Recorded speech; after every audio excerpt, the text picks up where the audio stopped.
बैठे हैं, जो पाप बैठे हुए हैं, उनका नाश कर देती है राम कथा।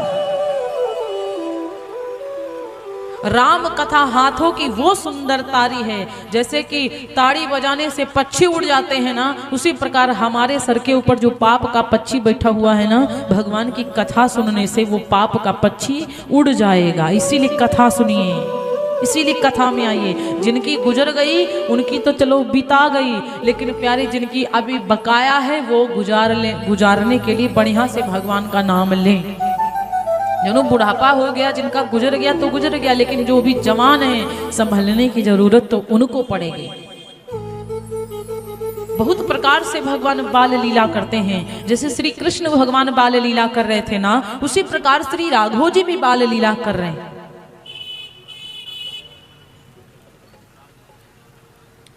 तो मेरे भैया कहा जाता है पढ़ने के लिए भी राघव जी गए, गुरु ग्रह गए पढ़न रघुराई, अल्पकाल विद्या सब आई। भगवान भी पढ़ने के लिए गए। पढ़ना तो प्रभु को भी पढ़ा, तो हमारी और आपकी पढ़ना तो भगवान को भी पढ़ा, हमारी आपकी क्या बात है, हम लोगों को भी पढ़ना पड़ेगा। चाहते दशरथ जी के कोनो कमी नहीं थी, चाहते तो दशरथ जी महाराज स्कूल अपने घर पे बनवा देते या एक महल खाली करवा देते और कहते कि पढ़ने के लिए नहीं जाना है और गुरुदेव जी को बुला लेते हैं, यहीं पर पढ़ा देंगे। लेकिन ऐसा दशरथ जी ने नहीं किया, क्योंकि शिक्षा यदि लेनी है तो गुरु के पास जाना पड़ेगा, गुरु को पास बुलाना नहीं है। आजकल तो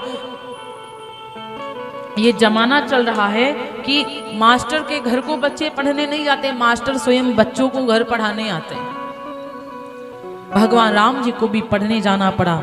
धीरे धीरे समय व्यतीत होता जाता है। कहा जाता है कि भगवान जी मृगों को मारने के लिए, शिकार करने के लिए जाते हैं। अब बहुत सारे ऐसे भक्त हैं जो प्रश्न कर देते हैं, यहाँ पर संदेह उत्पन्न हो जाता है कि राम जी थे जीवों को क्यों मारते थे, मृगों को क्यों मारते थे, क्योंकि लिखा है पावन मृग मारहि जिय जानी। कौन से मृगों को मारते थे? पापी मृगों को नहीं मारते थे राघव जी, उन मृगों को मारते थे जो पावन थे, जो पवित्र थे।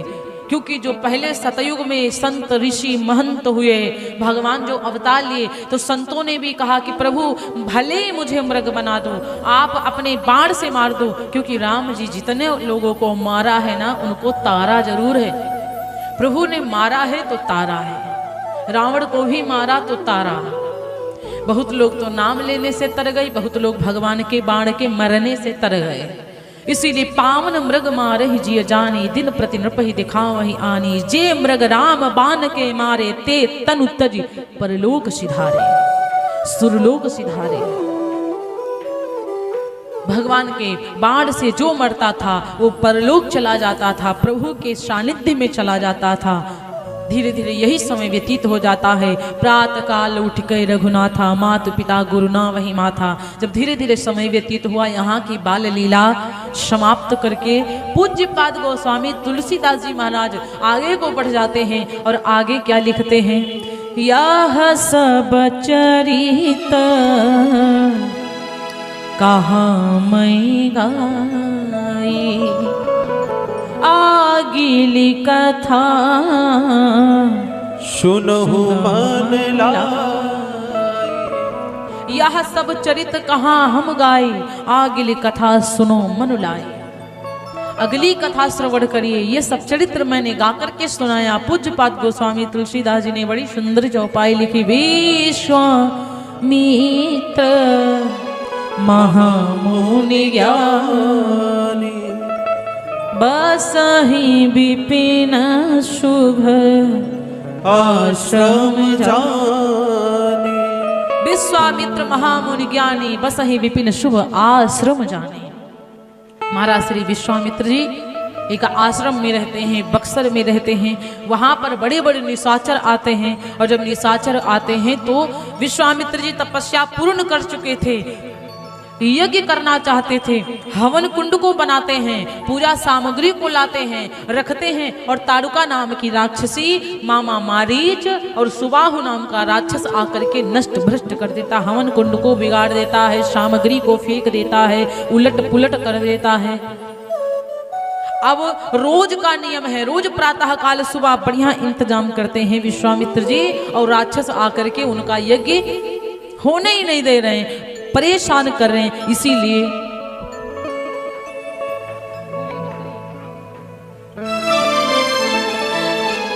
जब ये कृत्य रोज राक्षस कर रहे थे, एक दिन का हो जाए कहे जाए, 2 दिन का हो जाए, नहीं 3 दिन का, 4 दिन का, नहीं रोज प्रतिदिन का नियम राक्षसों का था कि यज्ञ नहीं करने दे रहे थे। उसी समय गाधी तनय मन चिंता व्यापी, गाधी तनय मन चिंता व्यापी, हरि बिनु मरहिना निश्चर पापी, चिंता व्यापी गाधी तनय मन चिंता व्यापी, हरि बिनु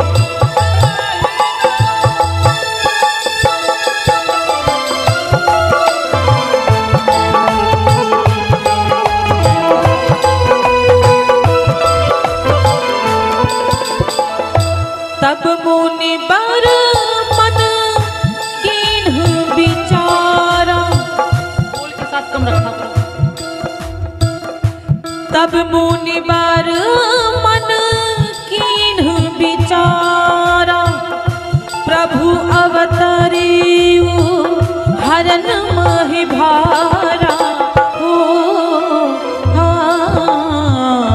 तब मुनि बर मन कीन्ह विचारा, तब मुनि बर मन कीन्ह विचारा, प्रभु अवतरियु हरन महि भारा, तब मन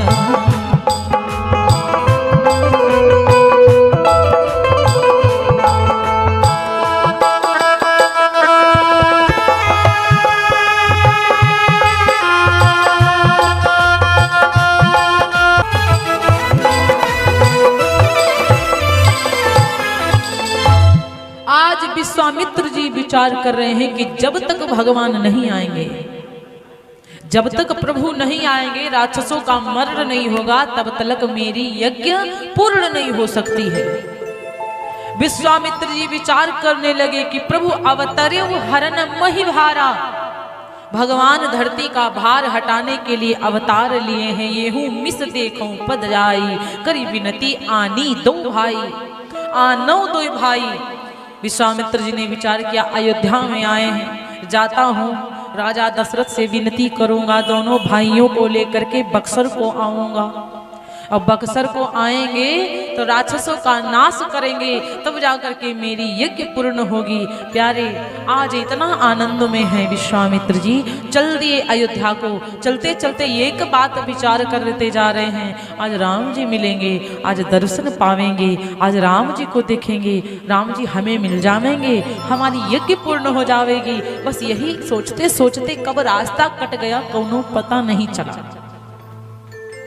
भगवान से मिलना है, आनंद आएगा, कब रास्ता कट गया पता नहीं चला। विश्वामित्र जी पहुंच गए कहां? विश्वामित्र जी महाराज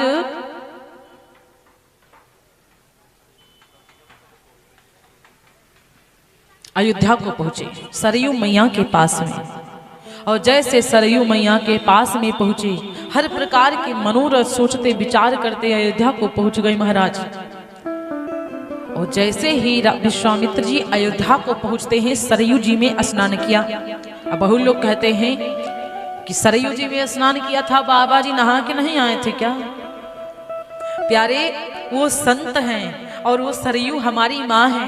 वो ऐसी नदियां हैं, पवित्र नदियां हैं। सरयू हो गई, गंगा मैया हो गई, यमुना मैया हो गई, सरस्वती मैया हो गई, इन और नैमिषारण्य हो गया। जब तक स्नान नहीं करोगे तब तक अधूरा सा लगेगा। नदियां मिल जाएं, अगर ये माताएं अगर पहुंच जाओ यमुना मैया के पास तो नहा करके जरूर आओ, गंगा मैया में नहा के जरूर आओ, सरयू मैया में नहा के जरूर। और वो हमारे संत हैं, और संत स्नान ना करें तो कहाँ फिर हो सकता है?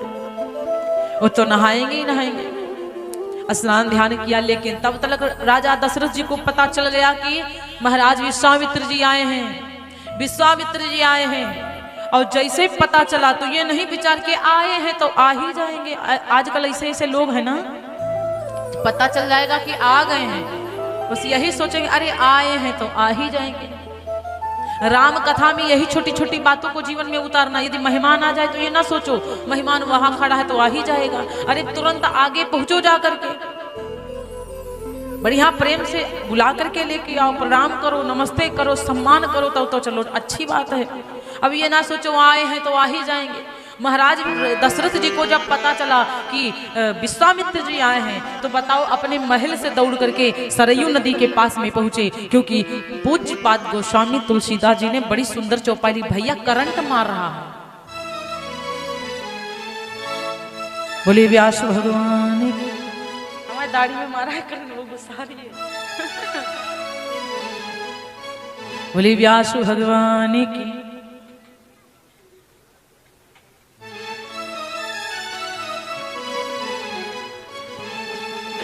और जब दशरथ जी महाराज को पता चला कि विश्वामित्र जी महाराज आए हैं, मुनि आगमन सुना जब राजा, मुनि आगमन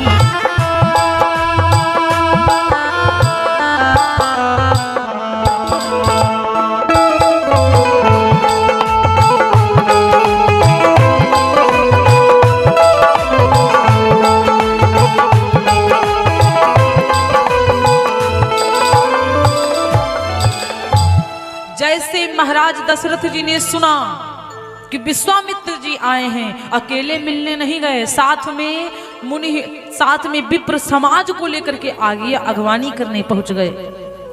साथ में जब अगवानी करने के लिए पहुंचे तो ये नहीं कि प्रणाम, ऐसे नहीं किया, करी दंडवत अपना चरण में उनके माथ को रख दिया, लेट करके प्रणाम किया। आजकल अरे हाथों जोड़ने की बात छोड़ो, आज चरण की तो बात छोड़ो, दादा घुटना छूती, घुटना बड़ों के चरण जब जब छुओ, घुटनन न छुओ, नहीं तो आपका दिमाग घुटने में चला जाएगा। घुटनन को नहीं छूना है, चरणन को छूना है, या तो छुओ मत। गुरुदेव जी को दंडवत प्रणाम किया, लेट करके प्रणाम किया प्यारे। चरण पखारी कीन अति पूजा, चरणों को धुला, चरणों को धुलते हैं, पखारते हैं चरणों को। और आज विश्वामित्र जी से दशरथ जी ने कहा, मौसम आज धन्य नहीं दूजा, हमारे जैसा कौनो आज धन्य नहीं होगा प्यारे, क्योंकि संत सबके द्वार नहीं जाते, और जिसके द्वार पर संत आ जाए समझो उसका कल्याण हो गया। बड़े भाग जब जानिए मिलने आवे संत, और संतन का मिलिबो करे सब कष्टन का अंत।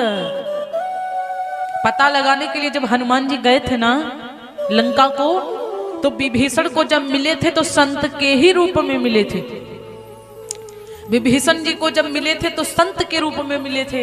आज दशरथ जी ने कहा मेरे समान कोनो धन्य नहीं होगा महाराज, क्योंकि आज आप मुझे मिले हैं, आज आप आए हैं। पुण्य चरण मेले सुतचारी, अपने चारों बच्चों को बुलाया, राम लक्ष्मण भरत शत्रुघ्न और विश्वामित्र जी के चरणों में डाल दिया। और राम देख मुनि देह विसारी, राम जी को देखा, देह की सुधि नहीं रह गई। हम इतनी दूर से आए हैं, थक करके आए हैं, कुछ बैठेंगे कि नहीं बैठेंगे, सब भुला करके राघव जी को देख रहे हैं, राम जी को देख रहे हैं, राम जी को देख रहे हैं, राम जी को देख रहे हैं। भाई मगन देखत मुख शोभा, जनु चकोर पूरन मसी ससिलोभा। जैसे चकोर पक्षी चंद्रमा को देखता है तो देखता ही रहता है ना, वैसे ही बात कर रहे हैं दशरथ जी से, देख रहे हैं राम जी को। अब दशरथ जी देख रहे हैं कि विश्वामित्र जी को क्या हो गया, हमारे बड़कऊ को काहे देख रहे हैं। अरे विश्वामित्र जी महाराज बात हम तय कर रहे हैं, देख रहे हैं हमरे बड़कऊ राम को। अब राजा दशरथ विचार करने लगे, बहुत डरते हैं कि हमारे राम को कौनो हमसे दूर ना कर दे। चौथेपन में 4 लड़का पाए हैं, एक को लड़का कोई कनो नहीं दूंगा। अब जैसे दशरथ जी बार बार सोच रहे हैं कि पता नहीं काहे हमारे बड़कऊ राम को देख रहे हैं, तुरंत कहने लगे के ही कारण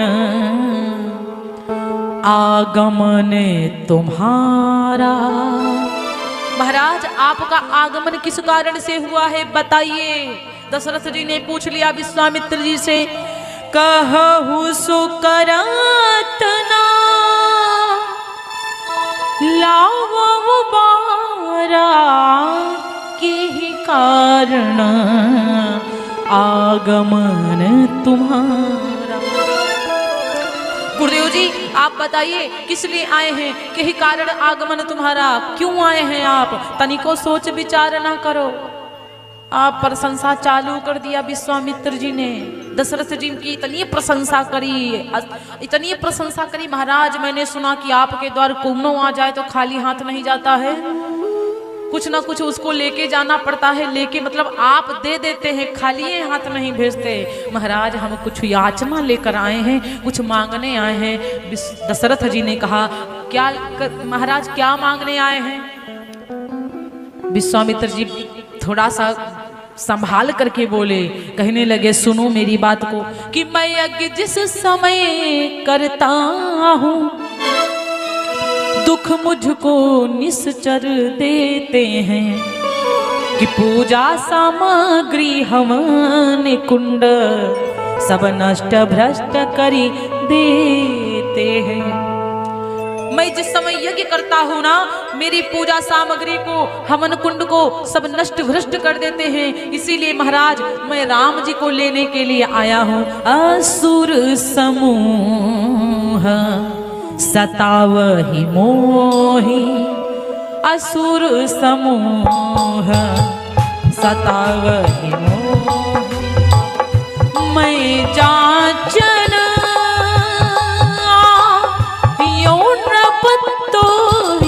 असुर समूह सतावहि मोहि, असुर समूह।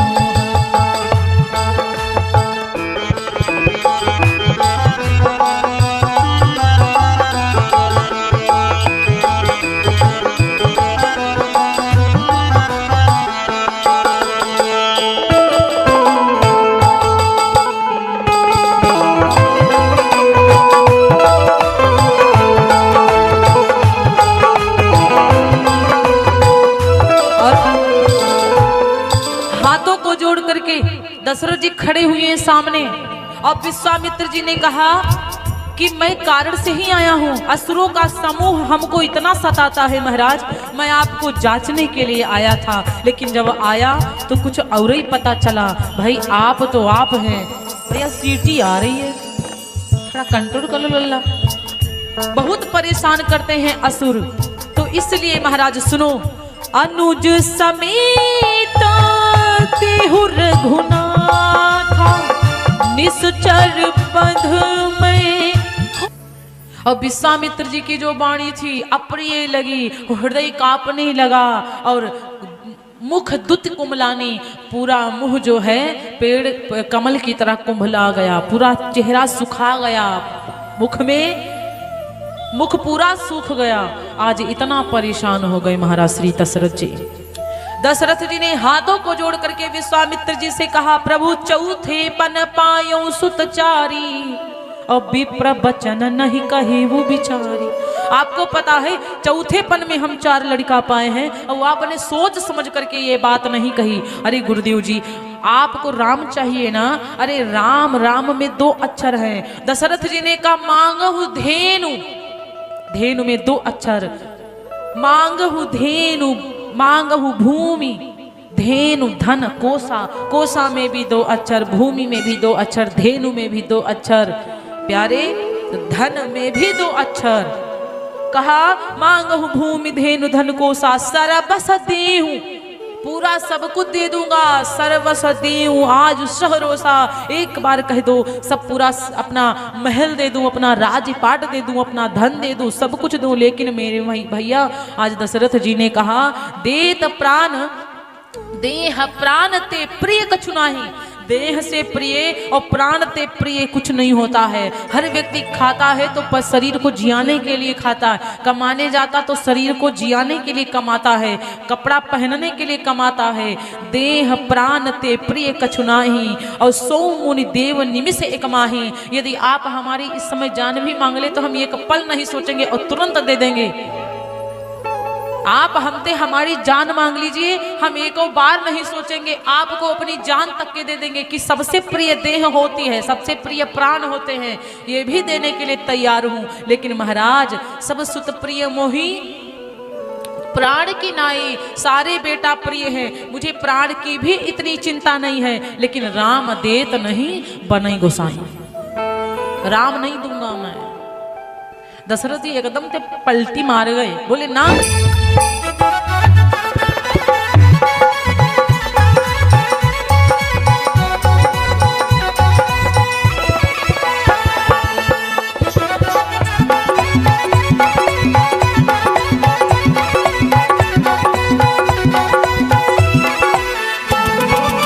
सुनि गुरु बचन धीर दिल धरी के, दोनों भैया दिए गहाय। अपनी माता से आज्ञा लेके राम लखन चल दिए हरसाए। छवि निहार कर राम लखन की मुनि पर हृदय रहे हर्षाए। पावन कथा सुनावत जाए, विकट बनन में पहुँचे जाए, विकट जंगल में पहुँचे जाए।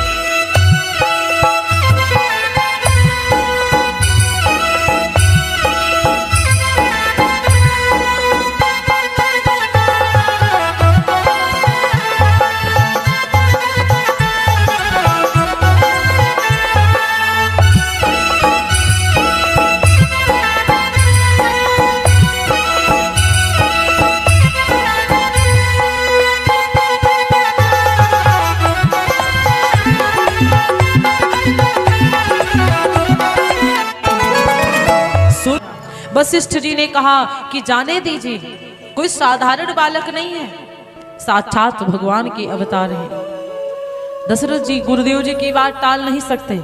गुरुदेव जी से कहा ठीक है गुरुजी, आप कहते हैं मैं मना नहीं करूंगा, लेकिन जितना अधिकार पिता का पुत्रों के ऊपर होता है उससे कई गुना ज्यादा अधिकार इनकी माताओं का भी है।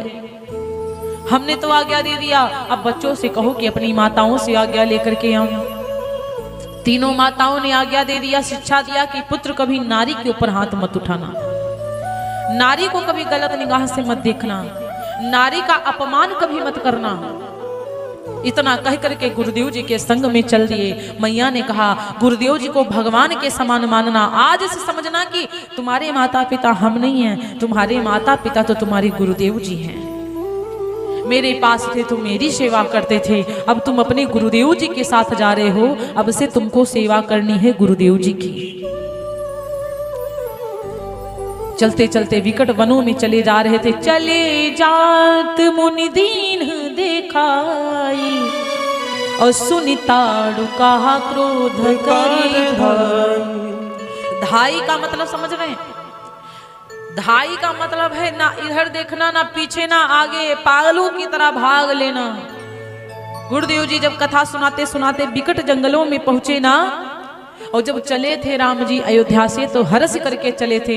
आप कोई भी कार्य करने के लिए चलिए, कहीं से भी चलिए, हर्ष करके चलिए। जब चले तो हर्षि चले मुनि भय हरन, कहीं भी जाइए हर्ष करके चलिए। भगवान राम जी जब गुरुदेव जी के संग चले ना तो उनका भय हरने के लिए हर्ष करके ही चले। चलते चलते जा रहे थे, गुरु जी कथा सुनाते जा रहे थे और ताड़ुका सामने दिखाई पड़ गई। और जैसे ताड़ुका सामने दिखाई पड़ी, तुरंत राघव जी ने पूछ लिया, अरे कहु नाथ यह कौन पहाड़ा, कहु नाथ यह कौन पहाड़ा, दीखत महाभयंकर कारा, दीखत महाभयंकर कारा। गुरुदेव जी ने कहा या को नाम ताड़ुका कहिए, या को नाम ताड़ुका कहिए, मारो बेगी देर नहीं करिए, मारो बेगी देर नहीं करिए। कि बोले जोरी, बोले जोरी तो हाँ था, कि बोले राम जोरी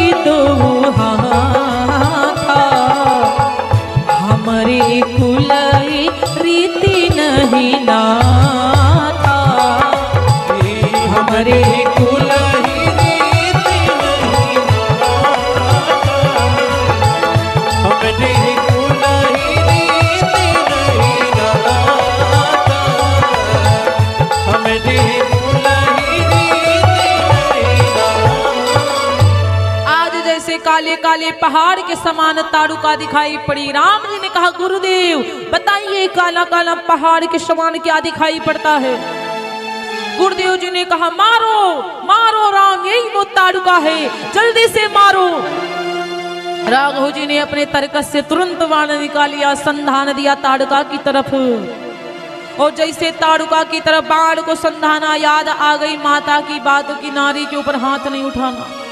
एकदम ते राम जी ने बाण को तरकस में रख लिया और तुरंत हाथों को जोड़ करके कहा बोले राम जोड़ी दो हाथा और हमारे कुलय रीति नहीं ना। राम जी ने हाथों को जोड़ करके कहा गुरुदेव जी हमारे कुल में ये रीति नहीं है, नारी ऊपर नहीं हाथ उठाओ और शरणागत के प्राण बचाओ। नारी के ऊपर हाथ नहीं उठा सकता ताड़ुका, तो ये नारी है। हमको लगा था कौनो आदमी होगा, ये तो नारी निकल गई। अरे गुरुदेव जी हम इसको नहीं मार सकते। गुरुदेव जी ने कहा क्यों नहीं मार सकते? क्योंकि ये नारी है। गुरुदेव जी ने कहा धन्यवाद है तुम्हारी मातारी को कि तुम्हारी मैया ने बड़ी सुंदर शिक्षा दिया कि नारी को कभी नहीं मारना, लेकिन ये नहीं बताया कि कौन वाली नारी को नहीं मारना है और कौन वाली नारी को नहीं छोड़ना है। क्योंकि गुरु बिना ज्ञान अधूरा ही रहता है और गुरु नहीं होंगे तो ज्ञान पूरा नहीं होगा। गुरुदेव जी ने पूर्ण ज्ञान दिया कि तब मुनि बचन कहे मुस्काई और गौ ब्राह्मण को जौन सतावे, तीर्थन का सम्मान घटावे और ऋषि मुनियन को आन सतावे। धर्म या धर्म नैन नहीं देखे, राम उसको मार देना चाहिए, पुरुष हो या चाहे तीय कोई। धर्म अधर्म को जो आंखों से नहीं देखता है कि धर्म क्या है अधर्म क्या है, जो पुरुषों को सताता है, जो नारी भक्तों को मारती है, सम्मान घटाती, मंदिरों में गंदगी करती है, जो परिवार में आफत करवाती, जो पतियों को जान से मरवा देती, बच्चों को जान से मार देती, उस नारी को मारने से कबू पाप नहीं लगता है। और ये ताड़ुका कौनो अच्छा काम अब तक करी ही नहीं है। जब से बक्सर में यज्ञ करने को प्रारंभ किया अपने लड़कन को हुस्का देती जाओ बाबा यज्ञ कर रहे हैं, बाबा यज्ञ कर रहे हैं, आफत कर देते, आज के हमारा पूरा यज्ञ हवन कुंड नष्ट भ्रष्ट कर देते। अरे इस नारी को छोड़ दोगे? ये नारी नहीं है, ये दुष्ट नारी है, इसको मारो राम, जल्दी से मारो, जल्दी से मारो। जैसे राम जी ने इतनी बात सुनी, गुरुदेव जी की बात की, राम महतारी ने बताया था नारी ऊपर हाथ नहीं उठाना, लेकिन गुरुदेव जी ने शिक्षा पूरी कर दिया कि कौन वाली नारी को मारना है, कौन नारी को नहीं मारना है। प्यारे अरे एक ही बान